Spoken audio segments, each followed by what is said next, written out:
اللي ورايا ده هو اشهر مطعم مصري موجود في العالم كله. انا محمد صلاح صاحب مصراوي. تسمح لي اخد جوله في البيزنس عندك؟ يلا بينا. تعال اوريكم اغرب كافي شوب هتشوفوه في حياتك. هير وي هاف ملحمه بوتشر شوب جزار عندنا. ثواني بس، لحظه.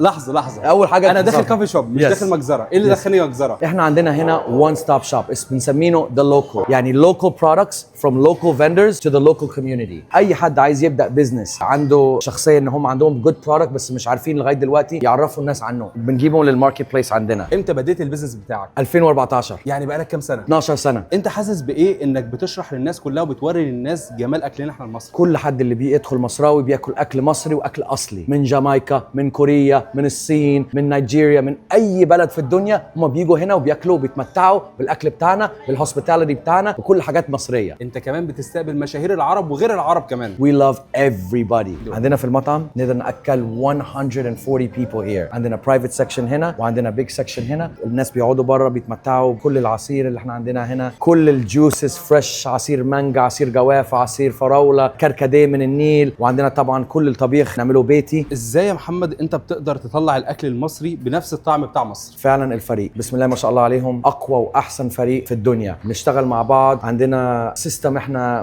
منظمينه بقالنا 8 سنين بنشتغل عليه من 2018 هنا في المطعم لغايه دلوقتي. ومش عايز اقول لكم احنا بقينا عيله، وكل حد هنا عنده بروفيشناليزم والاستراتيجيز بتوعهم، وكلنا بنسمع افكار بعض، بنتكلم مع بعض، بنجدد كل مره، بنسمع كل الكاستمرز. محمد سؤال، قولي. كم مره غيرت المنيو؟ 12 15 مره. احنا بدانا ب 4 ايتمز، كل سنه كنا بنجدد تقريبا بعد رمضان، تقريبا بعد كل عيد بندخل حاجات. لو الناس عجبهم تجربه حلوه، تجربه كويسه، بنجدد و we add it to the menu every single time. هم دول يا جماعه فخر المصريين في كندا وفي العالم. والله الله يخليك، والله اديها لك بجداره في العالم. I'm so honored to serve you. Come to Toronto. Can't wait to see you. يلا بينا. يلا بينا.